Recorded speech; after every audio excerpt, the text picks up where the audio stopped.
Matt Hoh, welcome to the New York City chapter of Veterans for Peace. It's a pleasure to welcome you to New York City again. Matt is currently director of the Eisenhower Media Network and has 12 years experience with the United States military. I could go on and on with a list of Matt's accomplishments, but I also would like to mention that he is on the advisory board of Veterans for Peace. So Matt Hoh, welcome tonight, and thank you so much for joining us. All right. Thanks, Susan. I really appreciate being with you all here tonight. You guys are a great chapter. And lots and lots of people on this call who I admire, view not just as friends, but as mentors and people that, I measure myself up against. And so I appreciate that role that so many of you fill for me. So we are here. Tarek had asked me to talk about the U.S. complicity in the genocide in Gaza. We're here at this moment where the numbers are 1 in 20 Gazans have been killed, wounded, or missing. I mean, so approximately 5% of the population of Gaza is dead, wounded, or missing. Certainly, by any standard, that will qualify for genocide. But as most of you probably have, the case of genocide put forward by South Africa and the International Criminal Court of Justice, those 84 pages, lays it out quite well. The notion of the U.S. as complicit in that genocide, I think complicit is not a strong enough word. I think we use that word simply because U.S. troops aren't there dropping bombs alongside of the Israelis, aren't on the ground shooting Palestinians alongside the Israelis, because that's the only thing that's really missing from the U.S. involvement in this. The Israelis certainly have a desire to do things on their own. They don't want the U.S. involved on the ground. I don't think you'd ever see that. Same with their intelligence. They're very proud, although whether or not they should be is a separate subject, right? I certainly don't think they should be. I know you all don't. But whether or not how deeply the U.S. is involved in intelligence with the Israelis is also another matter. The Israelis are very proud of their intelligence service, and they view, in many ways, Palestine as theirs. This is their pot. This is their fiefdom. The U.S. needs to stay out. However, the U.S. has capabilities, I'll get to in a little bit, that augment what the Israelis have, particularly outside of Palestine. So, if you look at how the U.S. has been supporting and is involved in Gaza, and again, complicit being too weak of a word, I think, militarily, you see that the weapons the Israelis are using, the aircraft, the bombs, come from the Americans. I mean, if you go and you look at the bombs, the missiles, the shells that the Israelis are using to commit this genocide, it is coming from the Americans.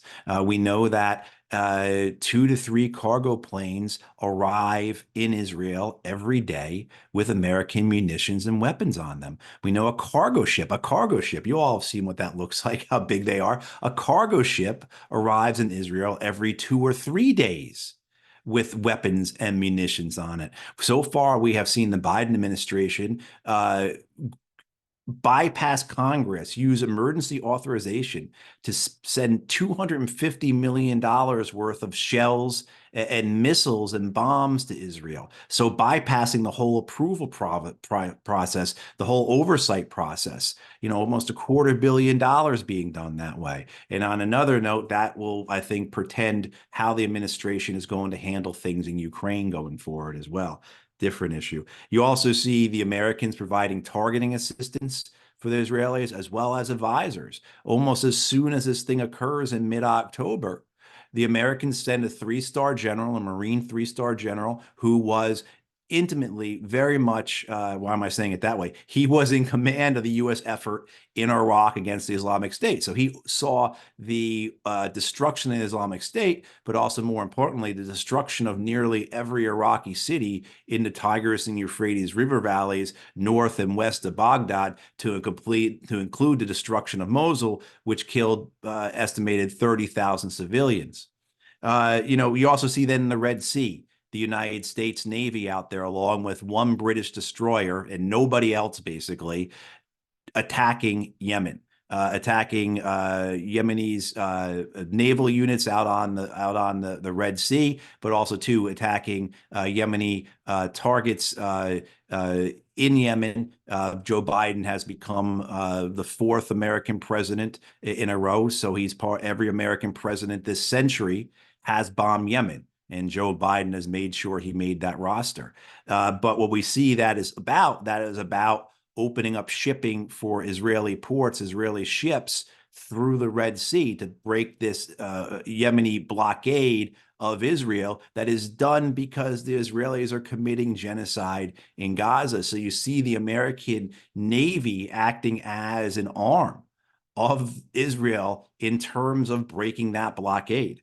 Intelligence, we've talked about some targeting. The Israelis have a lot of capabilities within Palestine. However, the Americans have a lot of capabilities outside of Palestine the Israelis don't have. So you see that particularly through signals intelligence. So the Israelis concentrating, of course, on Hezbollah, on Syria, on Iran, on activities in Iraq, on the Yemenis, but they don't have the robustness of the American intelligence services. So the Americans are helping them out that way. And there's probably also some targeting going on outside of Israel, say the Israeli strikes in Lebanon, the strikes in Beirut, probably, I would guess, have American involvement in that in terms of, if not providing exact targeting information, signals intelligence, so communications intercepting emails or cell phone calls, for example, that help the Israelis target those Hezbollah and Hamas members outside of Israel in Lebanon.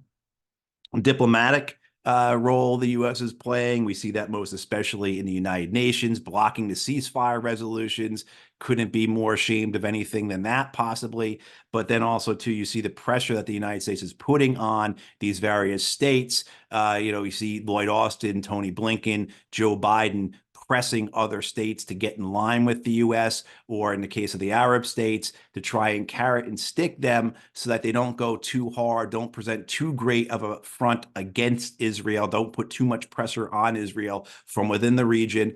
I can guarantee you that what say like Catherine Gunn exposed 21 years ago now, when Catherine Gunn, for those who don't remember, was a member of GCHQ, which is the United Kingdom's version of the National Security Agency, the NSA. Catherine Gunn, about 21 years ago, this next month, went forward to the press detailing how the Americans and the British were going to spy on the United Nations Security Council in order to make it so that the UN Security Council could not block the U.S. invasion of Iraq. How do they do that? Well, they find compromising information and then they blackmail people. That's how they do it. And you can bet they're doing it at the UN, and most likely, I would without a doubt bet they are doing the same with the International Court of Justice. So I can imagine the 13 justices at the ICJ plus the staff are being targeted by the American intelligence services in an attempt to coerce or force or blackmail how the ICJ is going to deal with South Africa's complaint against Israel. You'll also see too, I'll give you one story from my own experience. I worked with Dutch intelligence a little bit after I got out of the U.S. State Department. I didn't get paid by them or anything like that, but a couple of times I went to Holland and met with them, because what had happened is the Dutch got out of Afghanistan, the government in Holland fell, and a conservative government came back in, and they wanted to go back into Afghanistan. And I went over there to work with the Dutch intelligence to try and talk to the Dutch government, saying, why are you going to jump back into this quicksand? And while I was there, the Dutch intel guys told me that from the Americans, the pressure on the Americans to the Dutch was this: if you don't go back into Afghanistan, which the Dutch ultimately did, if you don't go back into Afghanistan, we are not going to send our ships to Rotterdam. We will use different ports. Very clear, very direct, and would have been a huge impact on the Dutch economy. That's the type of pressure the American State Department puts on other countries. So you can imagine they're doing that around the world right now. And even so, seeing that, how successful are they? Most of the world is against the U.S. and Israel and supporting Palestine.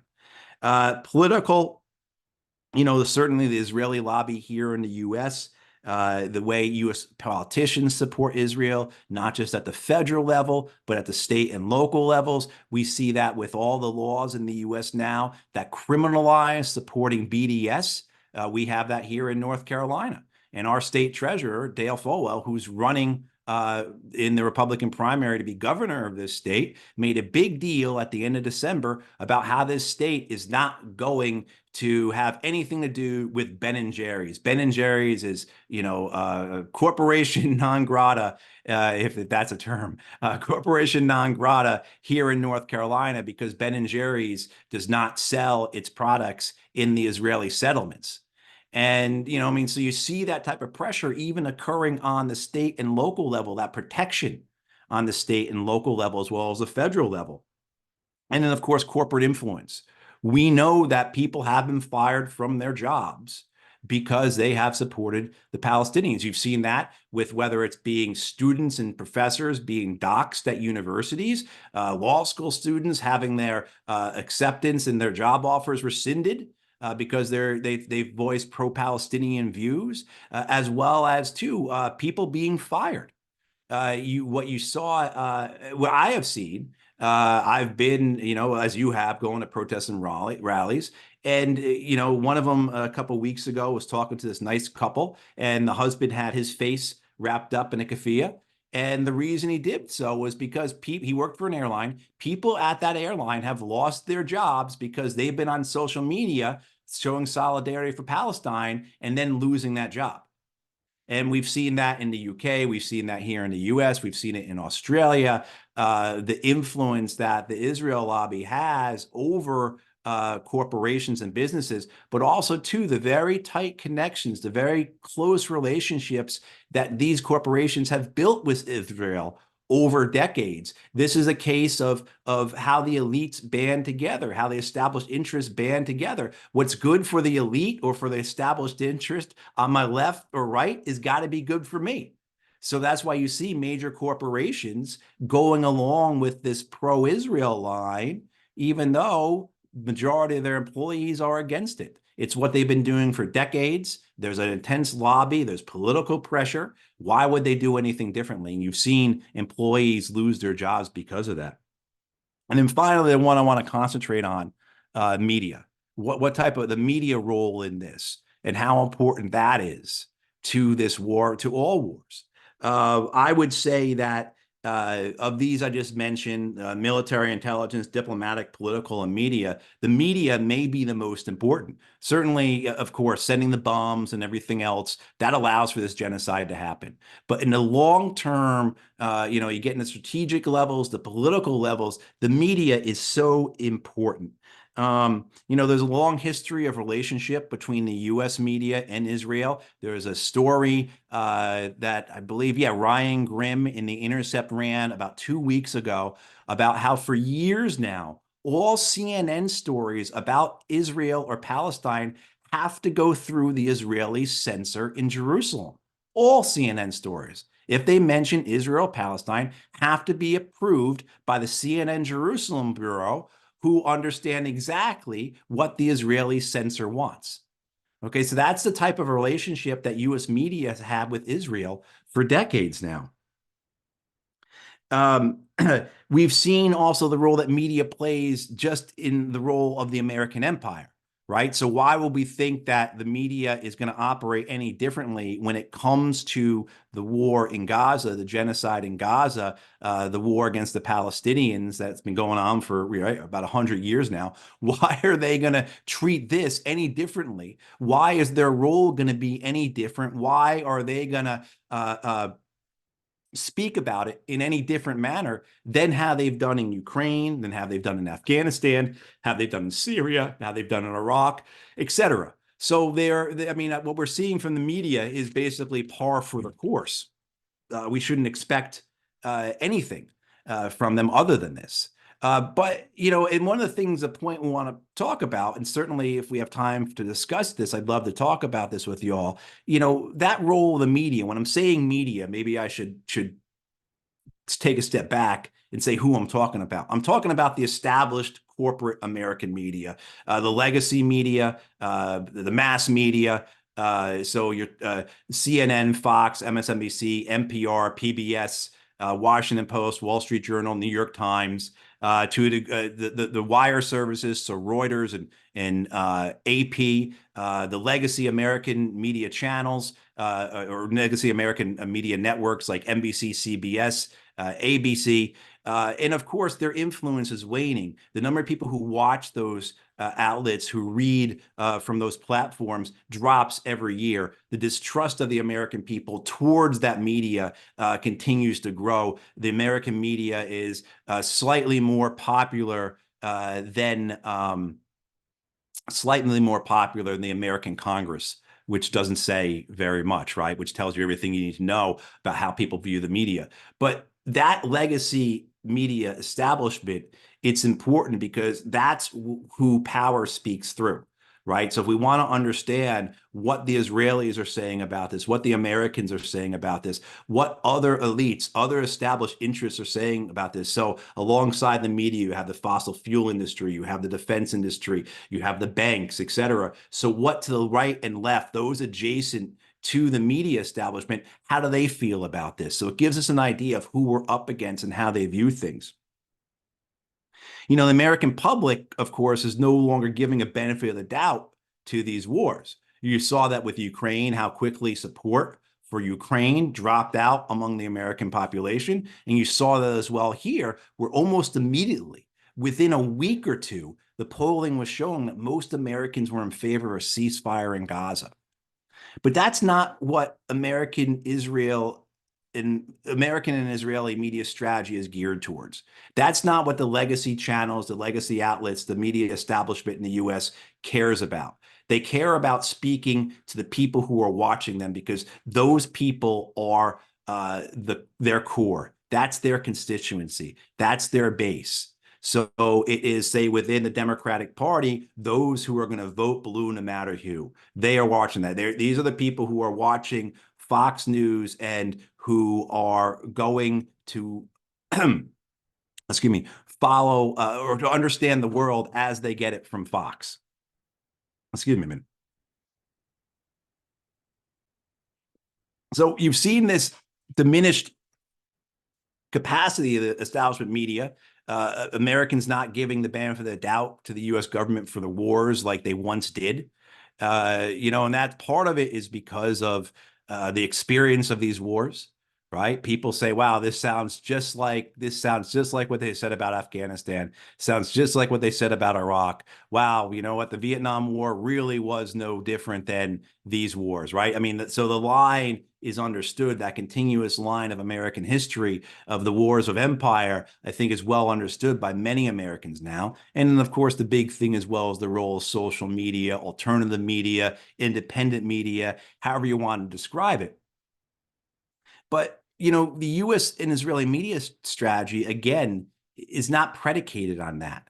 They are talking to a core base. They are talking to a constituency that is specific to them and that will support them regardless. So that is what they are trying to do then in this type of media strategy, is either ignore the situation or frame it, color it, describe it in a way that is best for them. Basically build and sustain a narrative. And in this case, of course, the idea of Israel as a Sparta, as a garrison nation up against barbarians, savages, natives on all sides, you know, representing, of course, we start to get into deeper issues here of ethno-nationalism, right? But those types of things, excuse me, that's what the American and Israeli media strategy really looks like. And if people saw today on Democracy Now, Gideon Levy gave a great breakdown of this on Democracy Now. Particularly, Gideon Levy is a Israeli journalist. He writes for Haaretz newspaper in Israel, but particularly in regards to how the Israeli media is operating and how the Israeli public is being informed about the genocide in Gaza. Gideon Levy on Democracy Now! Today gave a great overview of that.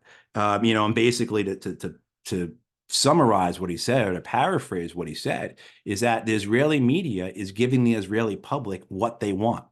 And that's what you're getting in the American corporate media, the American legacy media. They're giving the American people who are watching them, because most of us are not watching them, but they're giving those who are watching them and reading them, so the New York Times subscribers, the MSNBC viewers, et cetera, they're giving them what they want.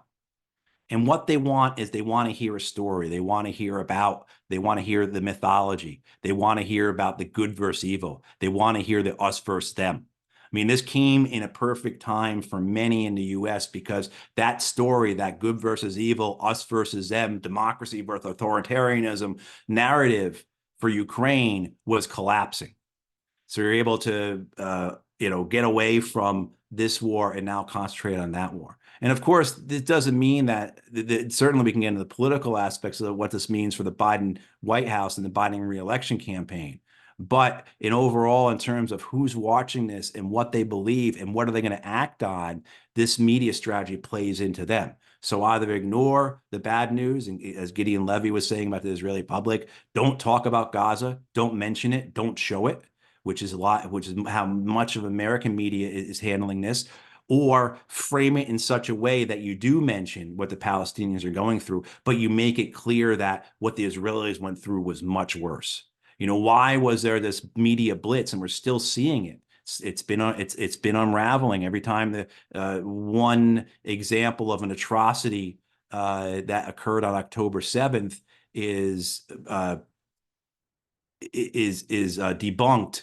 Another example is brought up. So you have, of course, which the whole thing is staggering, right? Because as horrible, as horrific, as atrocious as what happened on October 7th, there was a need among the American and Israeli media strategy to make it so obscene that anything the Israelis were going to do to the Palestinians would pale in comparison. So yes, killing over 100 children in Gaza every day is bad, but it's not as bad as beheading children, right? So I mean, what they're doing is they're trying to create a hierarchy in this case, so that those watching, those paying attention to these channels are receiving are being validated in their understanding of the hierarchy here, and why they need to continue supporting Israel, why America needs to continue supporting Israel, why this is not genocide, why this is self-defense, et cetera. And you see that with the American media, say in the case of the International Court of Justice. I know Tarek was just there last week, which is really awesome. He was able to get there. The idea is that with the ICG coverage in the US, either say nothing about it, or if you have to say something about it, talk about Israel. So what we saw last Thursday, when the South Africans were presenting their case to the ICJ, the American networks didn't cover it, barely covered it at all. And then on Friday, either they didn't cover it, or now they covered the Israeli side. You see this as well with, say, what's happening in the Red Sea, where you can't get away from not covering that. You can't get away from not speaking about what's happening in the Red Sea. But what you can do, and if you go back and read a lot of these news articles or watch the coverage on it, there's no mention at all, or very rarely, to the reason why the Yemenis are stopping ships, are blockading ships, are attacking ships in the Red Sea. So what the media does is they take away that connection to Gaza. So this just becomes a thing about those people over there, those types, those savages, those barbarians. Look what they're doing. Though they're doing the usual thing, those brown Muslims. Now they're attacking ships. Of course, the U.S. has to respond to that, without any mention of the fact that, again, this is because the Yemenis are trying to do something to stop the genocide in Gaza. You had on Saturday, you had 100 days since October 7th. And yes, of course, the massacre on October 7th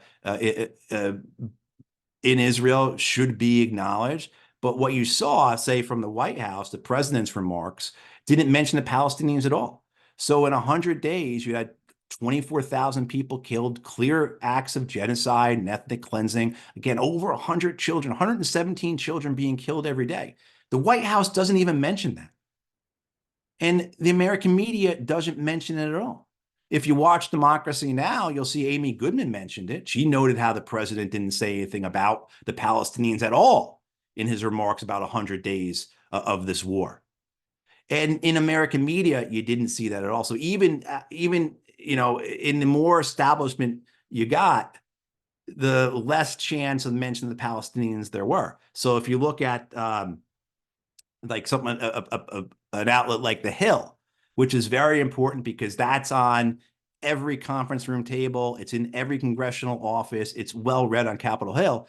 Look at The Hill's coverage of 100 days of the Gazan war. There's no mention at all about the Palestinians. And even in those places that did mention it, like CBS News did mention the Palestinians in their coverage of 100 days, but it's a long article. It's like 18 paragraphs. And finally, in paragraph 18, they mention the Palestinians. And CBS News says nearly 24,000 Palestinians have been killed, according to the Hamas-run health ministry. Right? So, yeah, they put it in there, but then they had to qualify it because, oh, this is by the Hamas-run health. You can't trust anything they say. They're probably lying about it. If you read that far, if you read through the whole article. So that's how the American media either ignores or frames it in a certain way to make sure the narrative is being maintained. And I do want to go into something, might take a little more time, but I think it's really important because it shows exactly how these legacy media outlets are framing this war. And again, it's not having the impact on the American people it might have had 5 years ago or 10 years ago or 15 years ago. But it's still important because it shows the strength of the media operations of the Americans and the Israelis, what the power, what the elites in the U.S. and Israel are saying about this. It also gives you an idea of how what they're going to do, because they telegraph through the media their future actions. And so what you see is two reporters, a guy named Adam Johnson and Othman Ali, have been analyzing this. They've been looking at the American media and they've said, what exactly do they say about this war? And in November, Adam and Othman, on Adam's Substack called The Column, they analyzed what CNN, Fox, and MSNBC have been saying about the war. And then just last week, on January 9th, in The Intercept, they did the same thing again, but this time for the New York Times, Washington Post, and the LA Times. And so on those TV networks, what they found was that Israeli deaths are referenced 5 times as much as Palestinian deaths. Okay, and if you, at the time of the writing of that report, there were 14,000 dead Palestinians and 1,200 dead Israelis, but the Israelis were mentioned 5 times as much. The newspapers, even more so. So the newspapers, the LA Times, New York Times, and Washington Post, they referenced Israeli deaths, and this is going up through December, right? So this is months after the October 7th attacks. They referenced Israeli deaths 16 times more than Palestinian deaths. You see, there's to the way words are used, the qualitative. So there's the quantitative aspect of it. We're just going to talk about it a lot more and not talk about the Palestinians, right? But there's also a qualitative aspect about this is really important. So on television, when the word slaughter is used, 15 times more often, slaughter is used to describe what happened to the Israelis than the Palestinians. In the newspapers, 60 times more often, slaughter is used more than for the Israelis and for the Palestinians. For the word massacre, 21 times more for the Israelis and Palestinians on television, 62.5 times more often for the Israelis and Palestinians. In the New York Times, LA Times, and Washington Post, the word massacre was used. Even words like horrific, 5 times more often for the Israelis on television, 9 times more often for the Israelis in the newspapers. You also see the way they analyze how are these things described. And they document, they did so much work on this. They document how the passive voice was used for the Palestinians consistently. Right? So it's not the Israelis killed 200 Palestinians today. 200 Palestinians died in Gaza today. Right? So you have that type of qualitative language. You have use, as I kind of described before, the way CBS News handled the number of dead in Palestine by conditioning. So the Palestinians say, according to the Hamas-run bureau, right? So everything is conditioned. It's not authoritarian. It's acted. You can't. I don't know if you want to trust this or not, but this is what they're saying. That's what comes through. And then, of course, there's very little emotive for the Palestinians. So you talk about distraught, aggrieved, innocent Israelis, and you don't get that for the Palestinians. You just get them entitled. You just get us titled Palestinians. There's no emotive. There's no adjective put with the Palestinians that conveys any sense of what they're going through, let alone trying to make a connection to them. With the children, you see this as well. Johnson and Ali, they looked at 1,100 headlines from these newspapers. And again, 117 children being killed every day. Only 2 of the 1,100 headlines from the LA Times, New York Times, and Washington Post mentioned the children of Gaza. And we also have seen this war on journalists, Israel targeting, deliberately killing Palestinian journalists. More than 100 killed, record numbers of journalists killed. And out of those 1,100 headlines, only 9 of them pertain to the journalists being killed. And out of those headlines, only 4 of those actually spoke about Palestinian journalists who've made up the bulk of those killed by Israel. Again, deliberate targeting of journalism. You would think that these media outlets would be outraged, and they just go along with it. You see the way they talk about the children. So when the hostage releases occurred back in November, it was constantly Israeli children were rightly and justly called children. That's what they were. Palestinian children called minors or people under 18. He also saw just the amount of coverage of the children being killed. And so Johnson and Ali found that back in November when they did their study, at that point, more than 3,000 Palestinian children have been killed by the Israelis. Less than 30 Israeli children have been horribly killed on October 7th. But you're talking about 100 times as many 100 times more Palestinian children have been killed than Israeli children were killed at the time of their research. But the American networks were talking about the Israeli children twice as much. So, I mean, you see that, and then it filters into the domestic stuff. And I could be here all night talking about this stuff. I'll put the links to those 2 stories in the chat because they're so important. They provide so much information, and they give you all that context and background and understanding of this is how they operate. This is how the media does its job. This is how it is complicit in and takes part in genocide.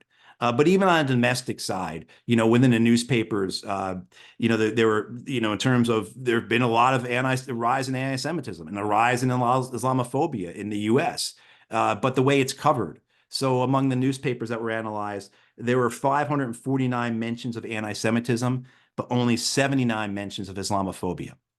So, I mean, that kind of, I think it might be a lot, and I'll put the links in the chat, but the importance of it. Again, this shows how one aspect of the American empire, the media, takes part in genocide. This is the role they play.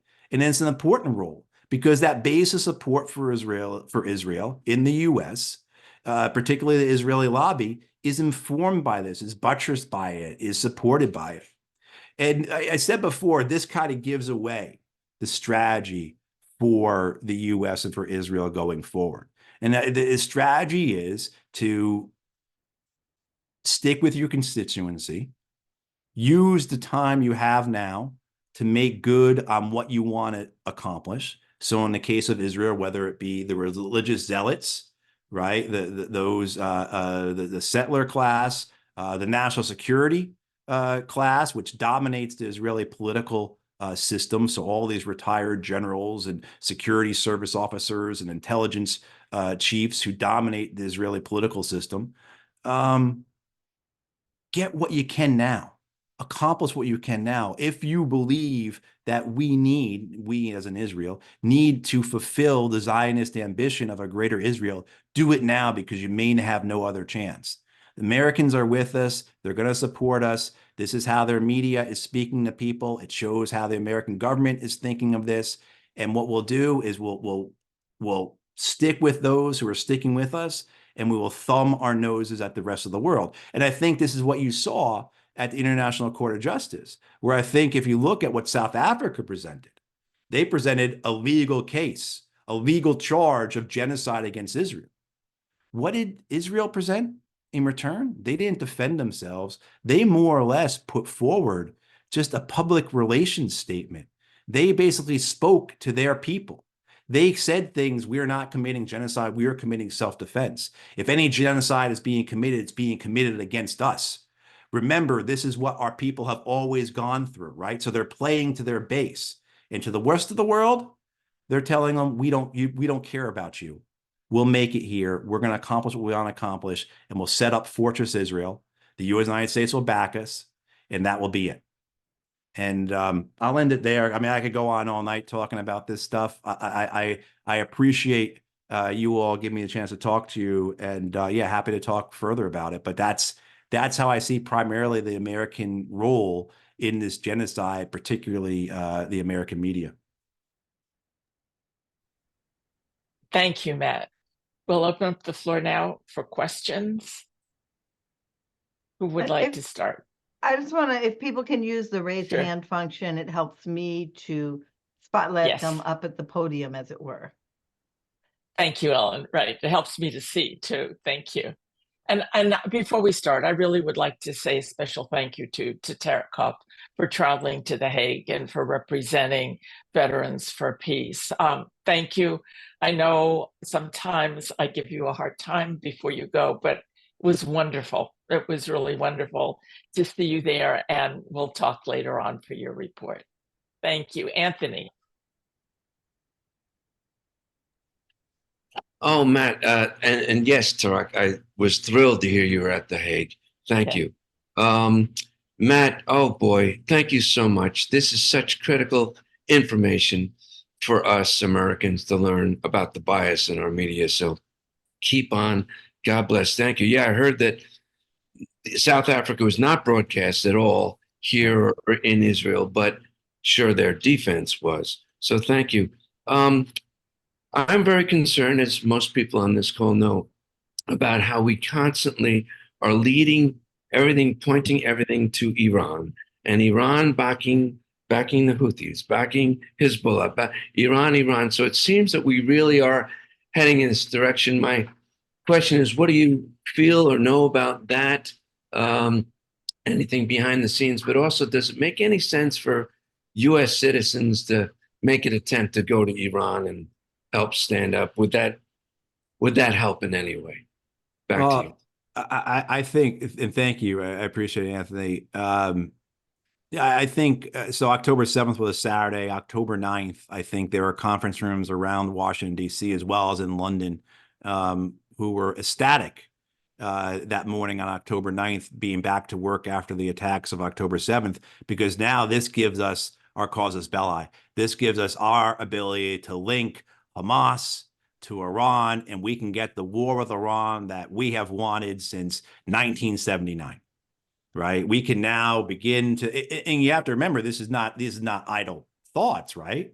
Whether it was, say, the proxy war by Iraq against Iran that the United States gave complete support to, the Carter administration, there's that memo from Al Haig afterwards, but makes clear that the Carter administration gave the green light to Iraq to attack Iran. So whether you go back that far, whether you go back to the 1990s and PNAC, the Project for a New American Century, and the idea that I can tell you this, when I got to Baghdad in 2004 at the U.S. Embassy, at that point it was still the Coalition Provisional Authority, so the Department of Defense was still running Iraq, but it was transitioning to the U.S. Embassy. There were people there who were saying things, and this was spring of 2004. Once we get everything straightened out here, yeah, things might not be going that well, but once we get this straightened out, which is only a matter of time, then we've got to decide whether we're going to go left or we're going to go right. Meaning, are we going to go into Syria or are we going to go into Iraq? And plenty of other examples about how this thought has dominated Washington, D.C. for decades. This obsession with Iran, which of course is replicated in Israel. And I would say also about the danger of what we're seeing take part here in Iraq, in Iran, in the Red Sea, in Syria. You just saw Iran launch missile strikes into Pakistan. Well, I mean, where is any type of moral authority to say to Iran, hey, Iran, it's against international law to launch missiles into another nation's country? There is no moral authority. There's no legal authority. All that's been destroyed. If it ever existed, it's been destroyed by the United States primarily. So, where we're heading to in all this, you have Iran attacking Iraq. You have Turkey attacking Iraq. You have the United States attacking Iraq.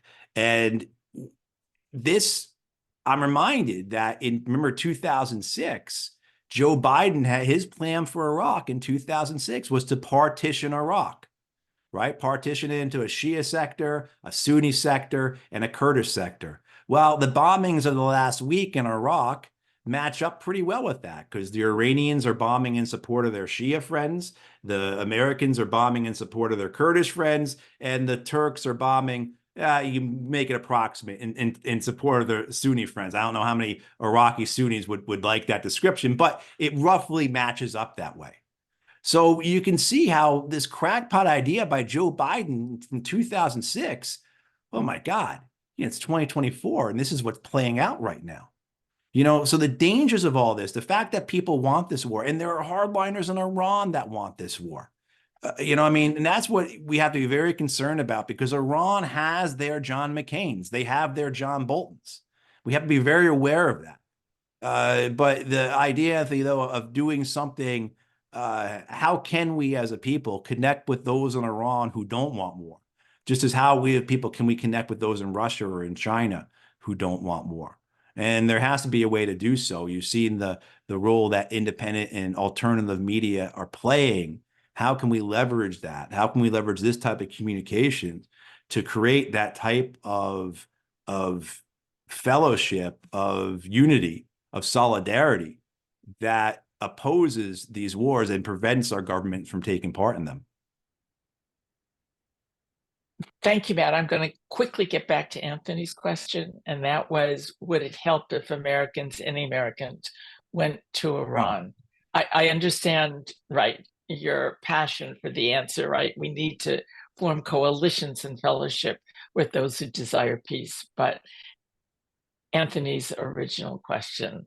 Yeah, I think it would, always a danger of, I know people who've gone to Iran and spoken there. I would love to go at some point. Every time I've been offered it, it's been at the behest of the Iranian government. And then you end up getting used in some way that is not your intention.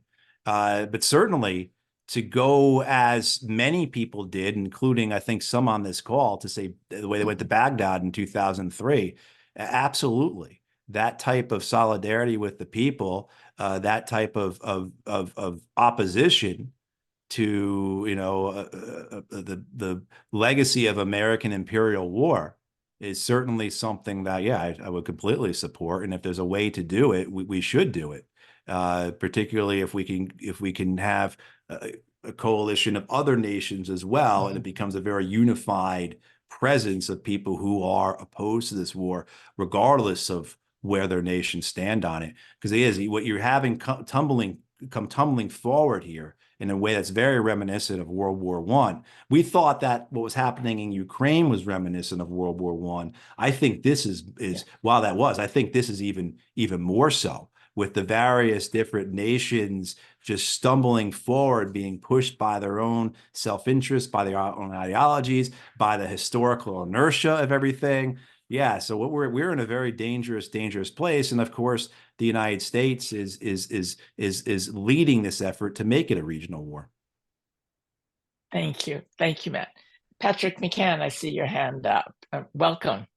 Go ahead, Patrick. We can't hear you, Patrick. Unmute yourself.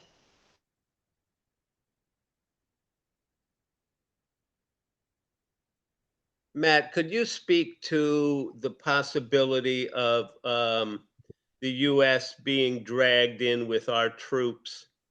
And I'm speaking of two issues. One is where the Air Force intelligence have been helping Israeli target their targets. and the other incident of the 2 U.S. SEAL members who were involved in an interdiction and were lost at sea this week. Right. So, yeah, the U.S. is involved in targeting, providing information to Israelis where to strike, where to drop bombs on. And of course, we provide the planes that are dropping the bombs are American supplied. They're American aircraft, F-15s, F-16, F-35s.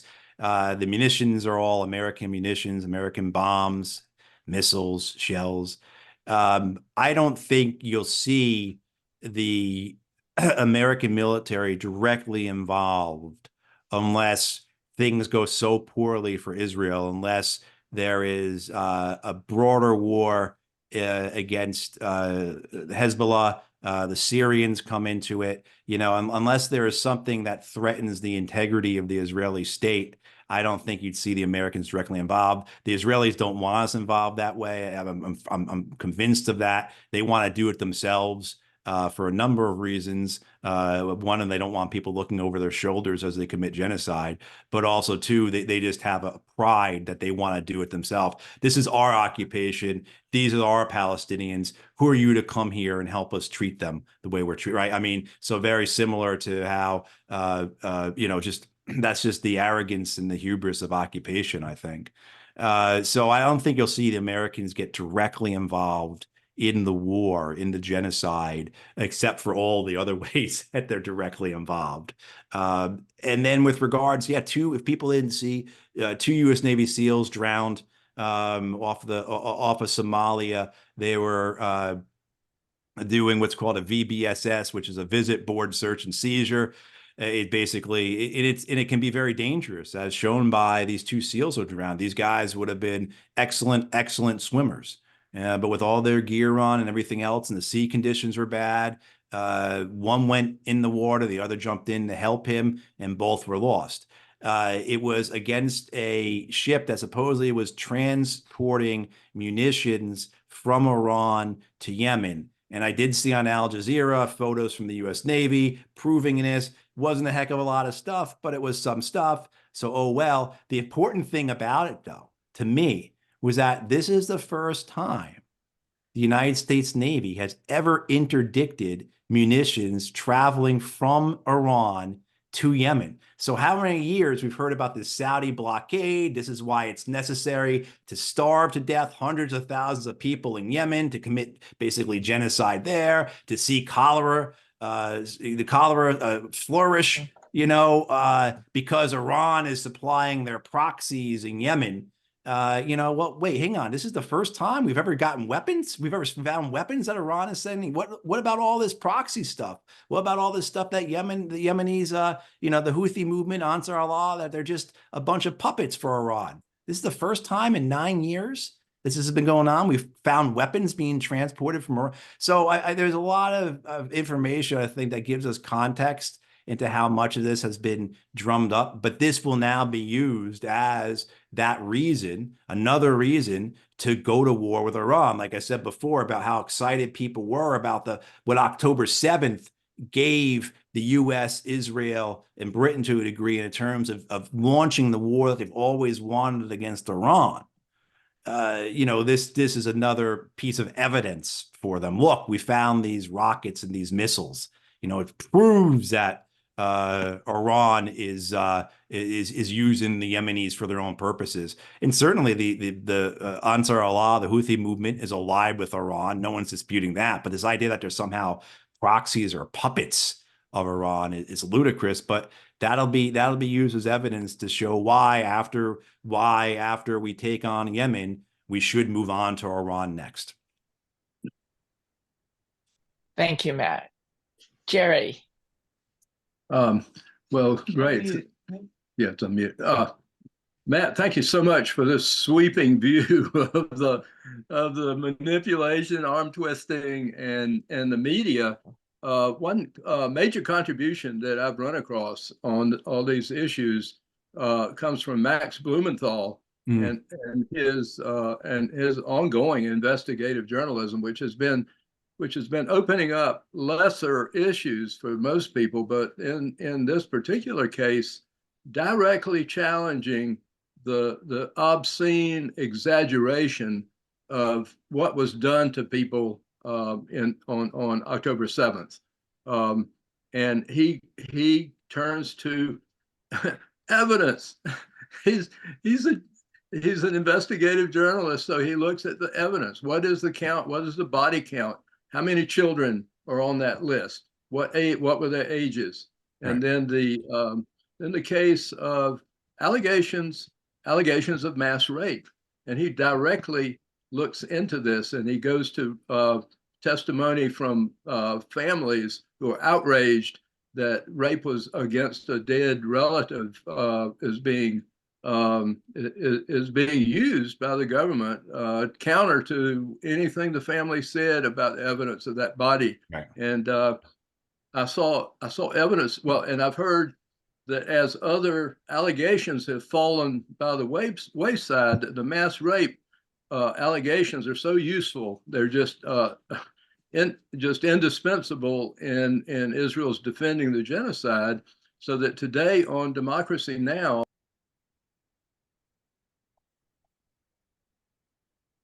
You accidentally muted yourself. I was lowering the hand just to get that out of the background. I'm sorry. So sorry to confuse things, but there was after Levy was talking about what the media was telling the Israeli people, underneath the image the whole time, it said Israel preparing to deal with hostages returning pregnant. So here's the mass rape again, right, throughout the broadcast. It wasn't mentioned. It didn't have to be mentioned. It was right there because it is so effective. So this is how we're turned away from having any sympathy for those thousands and thousands of people and their homes and hospitals and everything. So I'm really impressed with Max's determination. And there is material of his talks online. And then there was, I guess, one more thing was Naked Capitalism. Eve Smith's blog goes into so much detail about the economic side of things, and the details about the Houthi attacks on ships goes into, and this is something I have not heard from any other source. And I listened to a lot of different people about what ships are being blocked or attacked, and it is ships that may be owned by Maersk or whatever, but the direct connection to Israel is what is going on. Just the direct effort to drive up the cost of this genocide, so that there is an effect against the continuation of the genocide. And if you listen closely to the newscasts, I would hope that the reality of that comes through, but it's being presented as just a massive attack against the open seas, against shipping. Right. It took the Americans dropping hundreds of bombs and missiles into Yemen for Ansar Allah, for the Houthis, to say we're gonna go after American ships now. That didn't occur until after we attacked them. Up until that point, well, they were only targeting ships bound for Israel, basically. Your points about Max, absolutely well taken. He is a superstar. Aaron Mate has also been doing work that is just basically indispensable, so important. And a lot of their work, though, does come from the Israeli media. So you're seeing, even though Gideon Levy today was very critical of the Israeli media on Democracy Now!, you are seeing a willingness in the Israeli media to take on some of the narratives that have come, supposedly the truths about October 7th, in a way that American newspapers aren't. But this idea of us versus them, they are worse than us, something always has to be presented to make them worse than us, right? So yeah, we've killed 10,000 children, but again, we didn't impregnate hostages. There's always something. They are worse than we are, and usually it preys upon kind of primordial fears. The other is they are going to come and rape our women, right? So very tried and true, going back eons, us versus them, the other type messaging to make people not just afraid, but also angry to demand some type of righteous vengeance.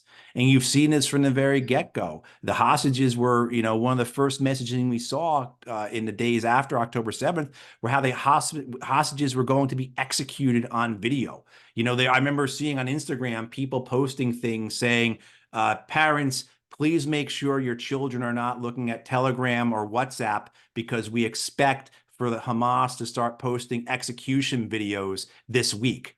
Completely fabricated, completely made up, no basis in reality at all. But this, in the first couple of days, that was being put out there. And then it became, of course, the beheading of children, the burning of children. I mean, all these stories that just were untrue. And look, I mean, it was horrific. Why does it need to be made any worse than it was? Because it serves a media purpose. It serves a purpose of trying to control the narrative and to enforce this. And the Israelis say it out loud. Benjamin Netanyahu supposedly said to Tony Blinken over the weekend, this is your war as much as our war. We are brothers of the light. They are brothers of the darkness, right? So the messaging that's being used here is cosmic, it's metaphysical, it's biblical, and it's meant to get to that very root of identity of us versus them. And so you do that, those savages, how dare they? And I listen to Democracy Now!, so I didn't see that on the screen, Jerry, about like they are now preparing for hostages to return home pregnant. I mean, it's just there'll be something else after that. The American media will go along with it, not print a retraction. What Jerry was referencing, if people aren't familiar with, the New York Times wrote a major story, I think it was December 27th, about the supposed rapes that occurred on October 7th. And were there rapes? I would imagine so. I wouldn't argue against. But was it systemic? Was it an act of war? Was it planned by Hamas that we are going to go in and rape people? Were they given orders to do so? There seems to be no evidence of it. But in this New York Times story that focuses on one woman in particular, they spend a third of the article just talking about her. After it was printed, her family came forward and said, we have no evidence that she was raped. We have no idea that the New York Times was writing this story this way. We feel that the New York Times manipulated us. And the Times, last time I checked, which was about a week ago, that story is still on the website. There's no retraction. There's no clarification. There's no notes in it. But that's the way the American media is. Again, play to your constituency, give them what they want to hear, and ignore everyone else, because ultimately the money and the resources and the might is behind us. It's, what Cornel West says, right? The intersection of might makes right and greed is good. Thank you. And thank you, Jerry. Rachel. Hi, Matt. Hey, Rachel. Really would like to say thank you again for your amazing videos that you gave us for the last year's speaking tour. They've been amazing. And hopefully we can go physically this year with you. That's I'm hoping. But anyway, I have some questions about surrounding Israel. It was so interesting that you gave me gave us interesting explanation statistically about the media.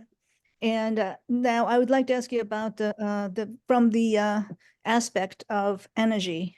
There's the Levant Basin in Mediterranean Ocean near Israel, and it's been near the Israel and Palestine and Syria and those countries. And they found whatchamacallit, Leviathan gas field, which is an enormous amount of energy resources. Now, Israel's characteristics has changed drastically. Now they are energy exporter. I also heard that there's a plan to make another canal going through Palestine. So what do you think of this energy and economy element that Israel trying to reborn in the different characteristics in international dynamics? I think it's a factor, but I think it's not an overwhelming or guiding factor like energy played, say, in the war in Ukraine. So I think what you have is this is something that has come up. Oh, hey, by the way, if we maintain control of Gaza airspace, the land, and the water, which is where the energy is underneath, the oil and gas is underneath, then we can exploit that. So it's just another reason to go along with the grand Zionist plan, the ambitions, the goals of a greater Israel. It certainly is a factor. It's important, but it's not like as it was, I think, in Ukraine, where the genesis, or one of the, not the, but one of several genesises of that conflict is who's going to control the energy market in Europe. For the United States, it was this, in the Obama administration, hey, we've got all this fracked gas. Where are we going to sell it? Well, the best place to sell it is Central Europe, and even more so Western Europe. Well, the Russians are selling it to them. Well, we're going to kick the Russians out of that market, and thus begins, particularly in the second half of the Obama administration, this project to take over the Western European energy market, which the United States was successful in. If you want to analyze Ukraine, there have been wins for the West in Ukraine. One of them is the dominance of Western Europe's liquid natural gas market by the United States. One of them is that the United States is now the world's largest supplier of liquid natural gas, right? So, but with Israel and Gaza, yeah, it's there. There is that plan. As you said, the idea is that they would build a canal, the eastern part of where the Sinai Peninsula splits the Red Sea. And if you're heading north in the Red Sea, you go to the left, you go through the Suez Canal. The idea would be that you go through the right and you go through an Israeli canal that, of course, would not be under the control of the Egyptians.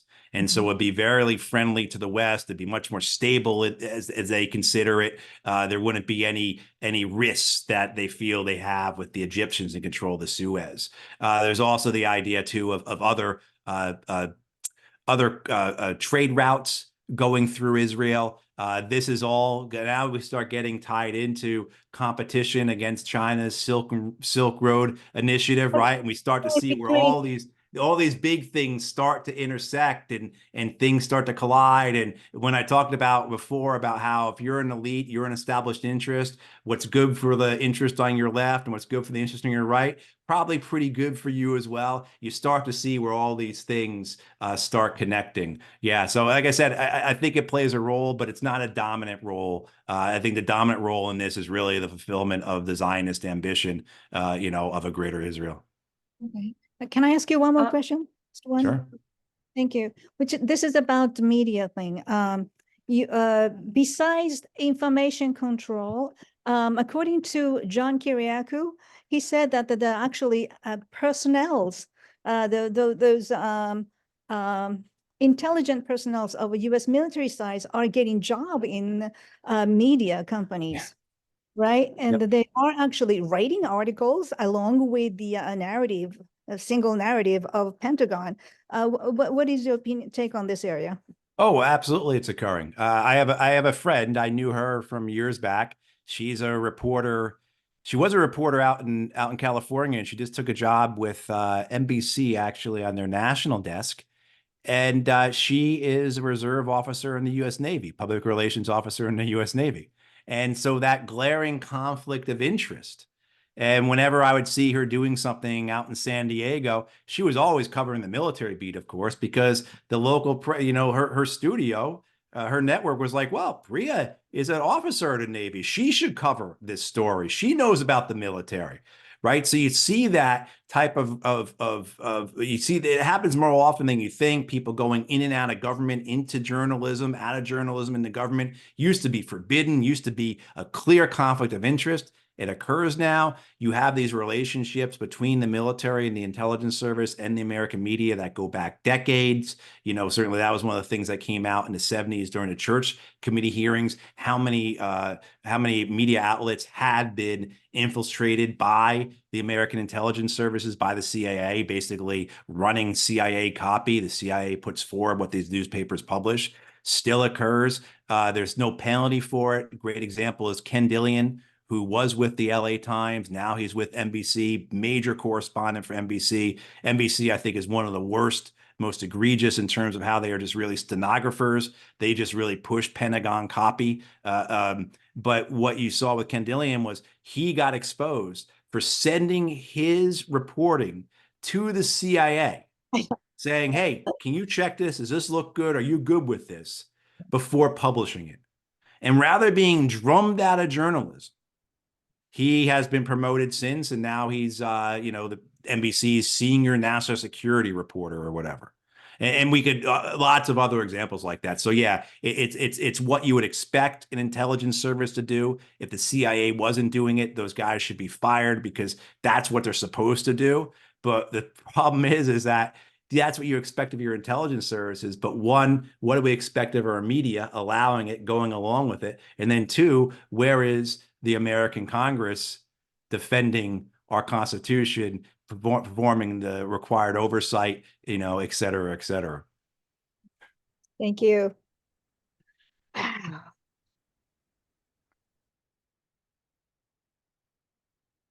And you're muted.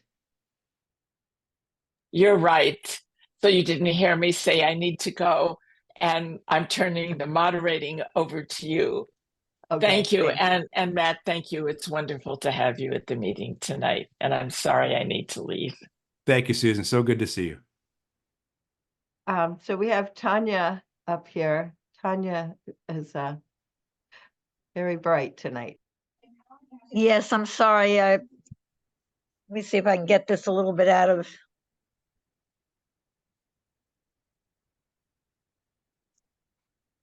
Okay, there. Is that better for you? Much better. Okay. Just a few things I wanted to share relative to some of the comments. It was mentioned that not much has been talked about with the shipping lanes and the gas. I read a couple of really excellent articles. One of them, I think, was on global research. I don't know if people read that. It comes out of Canada, Michael Trusadovsky's site. I think it's the University of Ottawa, I believe. And I think that's where I had read this very lengthy, detailed article talking about the U.S. interest in the Gazan, gas deposits in the Mediterranean. But I've also read that Israel has already, it's a de facto thing for them that they have appropriated those fields and have been in negotiations with Egypt and other countries on the development of those fields. And Right. yes, the canal has been planned in order to bypass the Suez Canal. And this is, you're right, not much is being written, but I'm seeing more and more of it being written that people don't seem to be connecting. You just accidentally Side muted of- yourself. I got muted. Now you're back. Oh, okay. Sorry about that. So I was recommending that people connect with global research online because I think they're a really excellent source of information. The thing about the U.S. appropriating, the fuel distribution in Europe, what you didn't mention is the destruction of the the Nord Stream pipelines, which we cannot forget. Suddenly nobody's talking about it anymore. But that was a major U.S. operation in order to try and, impact the Russian economy. So I wanted to, add that to the conversation. And, and China's been very affected, by what's happening, in the, with the Houthis attacks on ships and stuff, which were clearly designed in support of the Palestinians. It definitely was an economic sanction on Israel that they've been operating out of. And people need to understand, and I totally agree with you, Matthew, that there's a big picture. And we tend to get lost, I think, in the details, and we start and not see the whole picture and how things connect. So when Biden made a statement very quietly not too long ago, if Israel didn't exist, we would make it exist. People don't realize that the whole development of Israel to begin with was because the US and the UK saw a value of having a white European type of population move in and take over in the middle of the Mideast. And racism is a major part of this thing, which people don't talk about. So there was also a great article talking about settler colonialism and what it was about, and how Israel is just, it grew.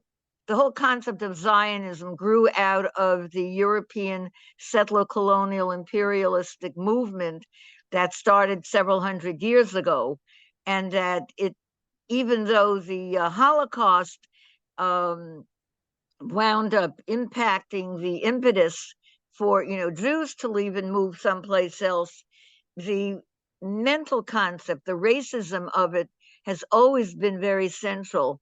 And if you understand or want to understand the big picture, we must understand the nature of racism.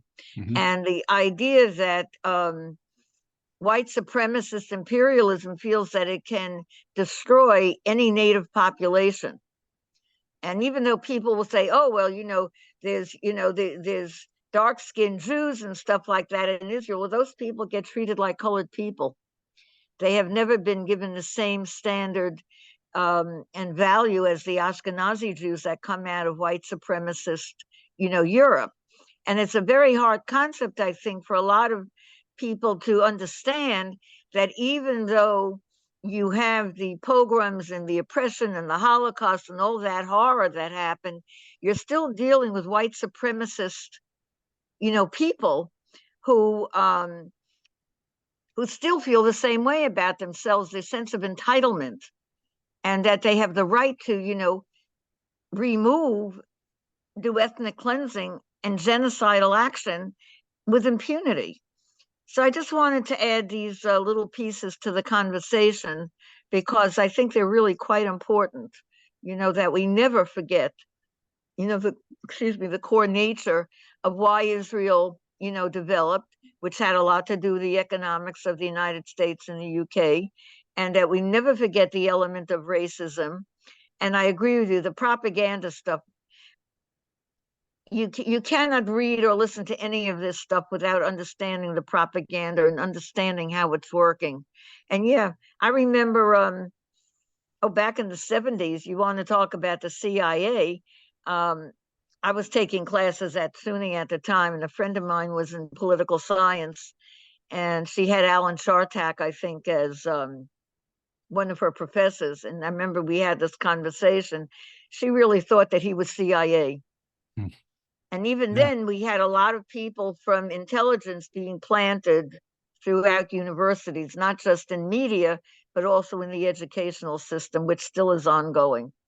So I can't prove that Chartak was CIA, but we had this sense that he was not to be trusted, that there was things about the way he taught, the way he spoke, that clearly made people feel, at least some of us feel, that, this is who he was connected with. So I just want to thank you for the moment there. Thanks for doing this. Well, and both, thank you, Tanya. And, these are all open secrets. The families that own both the Times and the Washington Post had great ties to the CIA. The family that owned the Times, is on record as saying, we'll do anything we need to for them. Her name was the Grahams, Catherine Graham, who owned the Washington Post. And now I'm blanking on the name of the guy who was the first director of operations for the CIA. I can't remember his name right now, but they were terrible with the names. they were very close friends.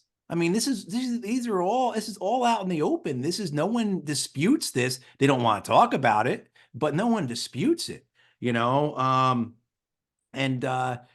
point's exactly about the white supremacy. You see that in the rhetoric. When Israel first started this campaign against the Gazans a few months ago, and the allegations of genocide were coming out, and what you'd hear from people would be like, well, it's going to be awfully hard to prove, because with the genocide, to prove genocide, you have to prove intent.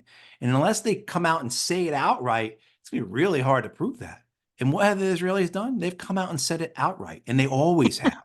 The words being used to describe the Palestinian by the Israelis, and not just people mouthing off on Twitter or whatever, but Israeli ministers, right? Israeli generals, the president of Israel, the Right. prime minister of Israel. And then, I mean, what did Isaac Herzog, the president, he called them inhuman animals, right? The children were snakes, they're vermin. That's exactly right. Exactly right. This dehumanizing language to make them subhuman. I mean, that's a hallmark of these types of acts, of these types of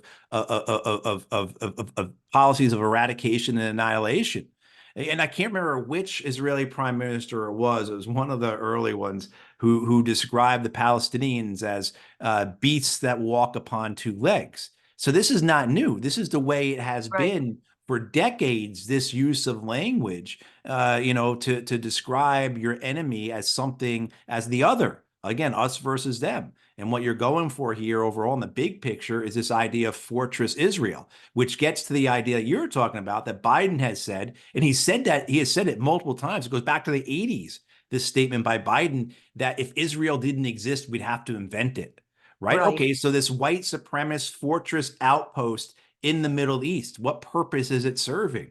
And as the years go on, its purposes change, the reasons for it change, what it can offer changes, but the reason for its initial being remains, again, this white outpost in the Middle East. And I think there's a lot of Americans who, as they've been watching this coverage over the last few months, are surprised to see Black Israelis. How Jews can't be Black. I guarantee you there are plenty of Americans who are surprised to see Black Jewish Israelis, because there's such a connection between being white and being Jewish in the U.S., and that's what you're seeing take place there. Yeah, so I appreciate it, Tanya. Yeah. Yeah, and I just wanted to say, because I'm always looking at the big picture, that's my focus there, is that exactly what we're describing with Israel is exactly the history of the United States with racism, with the Native Americans and their entitlement to enslave millions of Africans and bring them over for profit. And they're removable. They're easily destroyed. And if you can't make money off them, then kill them. I mean, that's what the prison system has been about. What do you do with your excess population of color? Oh, well, we'll put them all in jail. Right. And and profit again can be made off them. So we're seeing the same dynamic. And I'm always trying to stress that people really need to pay attention, that things don't happen in isolation. They're not discrete elements, which is the kind of thinking we are trained in this. I mean, Western thinking is materialistic, and I don't just mean in terms of things. It's in terms of our very thinking. Things are very concrete and isolated and separate, and we are literally trained to not see the connections between the different institutions and the different aspects of what's happening in a society. So that's kind of the way I've always looked at things. That's my political background and training. And when I studied sociology, which of course stresses understanding things from an institutional point of view. And your comment about how information has been in the open, one of the things that I came to many years ago, when people would say, oh, back in the 70s, when we had a somewhat vibrant, progressive movement, people would say, oh, this country has more information. I'd say, yeah, we have more information out there than any other country, maybe, because they count on people not hearing it or understanding it. Right. So your point that, the information is out in the open is exactly, the point that I'm making, is that this country is able to put information or allow information to be out there as long as they can count on the public not taking it in and not understanding it. Because as soon as they do, we are hit with massive censorship. Right. Tanya, I want to just, because we do have a couple of other people who had. Okay, well, thank you very much. So thanks, Tanya.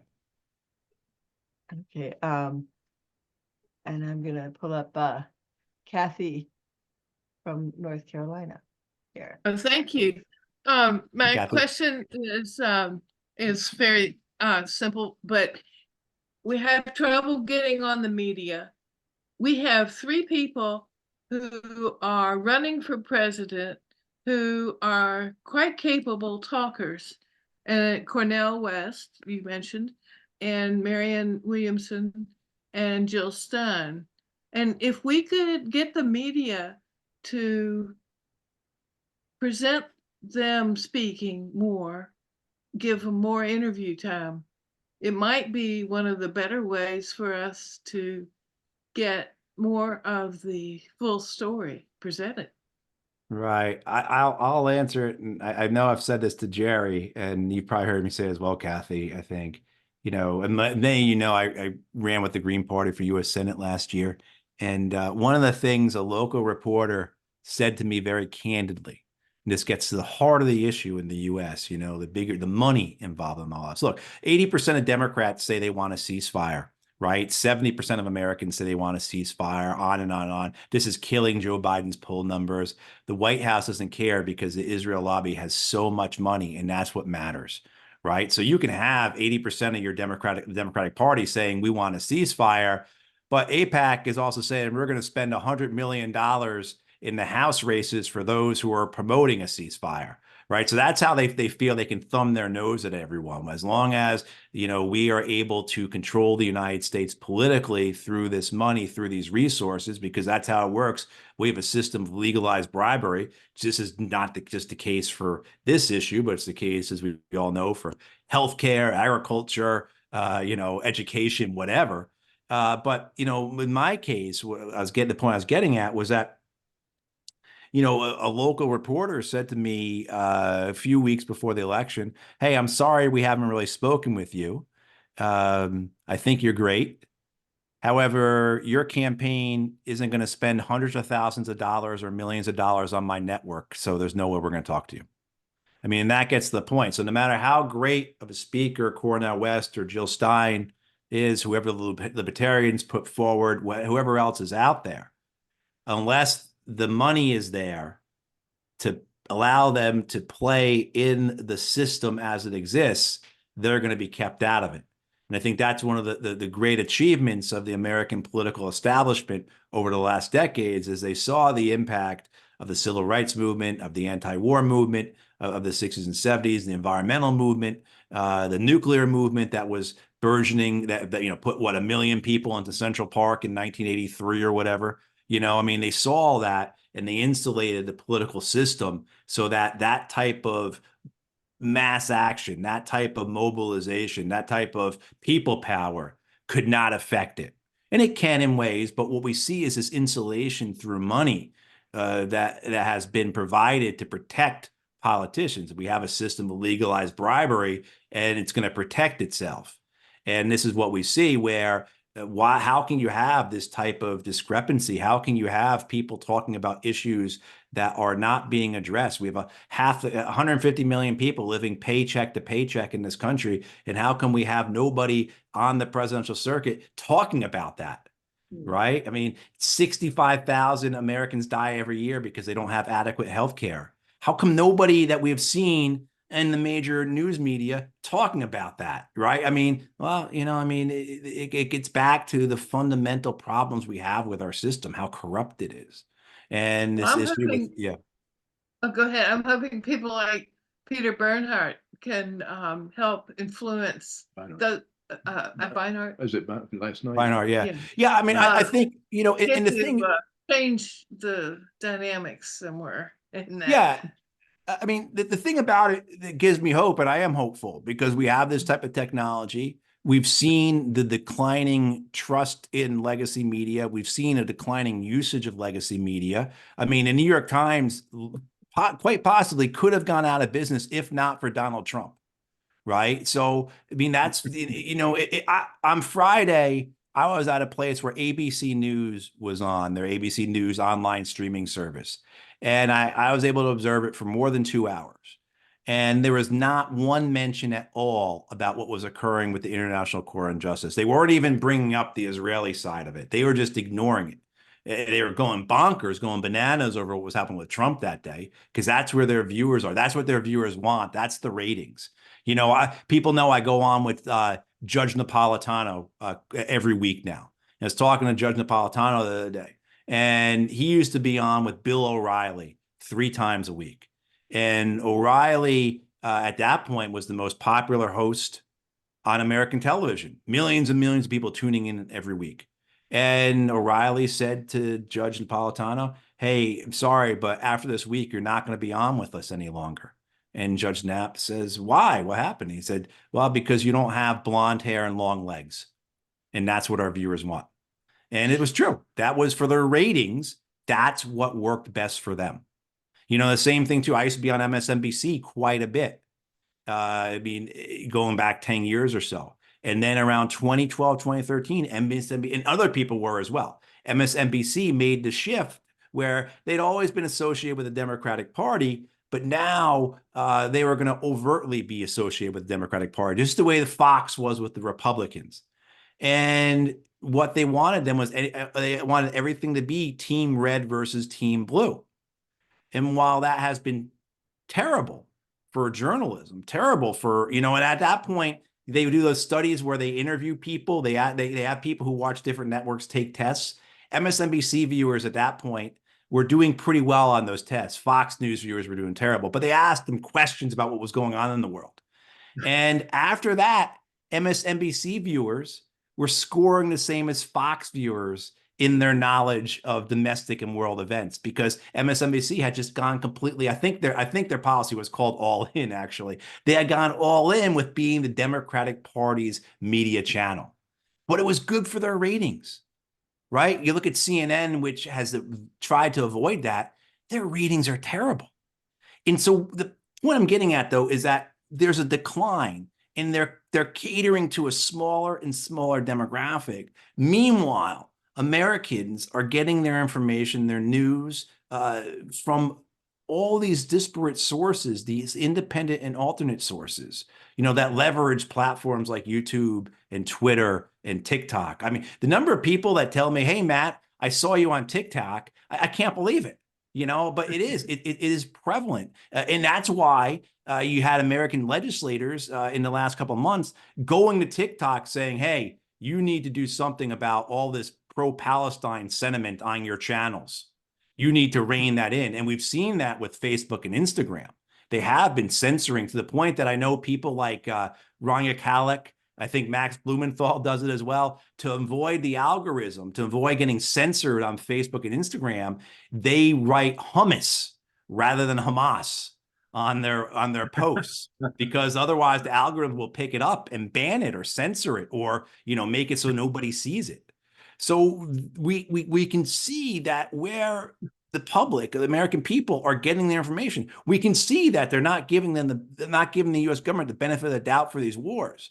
So how do we then make it so that they act on it? What's that? We need to have real debate, you know, where the also different opinions are being given. And if Trump doesn't want to be in the same place as his competitors, he should at least have to be on the program, you know, doing a Zoom. I mean, it's just crazy for people not to get more than one opinion. That's actually right. The problem with the alternative independent stuff, and I know you guys who are doing Peace and Planet News, which is fantastic. I've never given a copy of that newspaper to someone who wasn't like, this is terrific. You know, it is, because a terrific independent piece of media. Absolutely fantastic. The problem is, how do we get it into more hands? Right. So that's the distribution part of that. I mean, I've heard Amy Goodman say this herself. She's arguably on the left, the most prominent media person we have, arguably, right? 98% of Americans have no idea who she is. Right. So it's that type of distribution. How do we get more people to watch Amy Goodman? How do we get more people to read Max Blumenthal? Because when people do, they start then understanding things, but more importantly, they start acting on things, you know, and I think that's a good question for us. But I am much more hopeful than I am pessimistic about where we can go with all this. Well, I hope your hopefulness will help us get there. It can be contagious. Thanks, Matt. I'm going to declare this a good spot too, because we don't have any other hands, and And Matt has been going nonstop for more than an hour, and we are really, really grateful for that. But we actually do have to do a few other things with the New York City chapter tonight, because we are constitutionally mandated to have our nominations for officers. And but I just want to thank you, Matt. This has been terrific. As always, you never disappoint. You always bring new clarity, new information, and your beautiful, huge heart to everything that you speak on. And we are indeed fortunate to have had you tonight. Thank you so much. Well, thank you. And I hope to see everyone here in person at some point this year. That would be really fantastic to see you all again in person. So I hope that's the case. And thank you all for what you're doing. You know, your chapter leads Veterans for Peace in so many different ways. You know, Peace and Planet News being one of them, but then also the actions that you all are constantly doing. So thank you. And yeah, everyone, stay hopeful, because even what we're seeing, we're witnessing genocide. We're watching our country do genocide. We're watching the promotion of a continuation of an unwinnable war in Ukraine over energy, right? We're seeing all this, but we have to remain hopeful. So thank you, everyone. And yeah, thanks for having me tonight. Thank you so much, Matt. It is always a pleasure.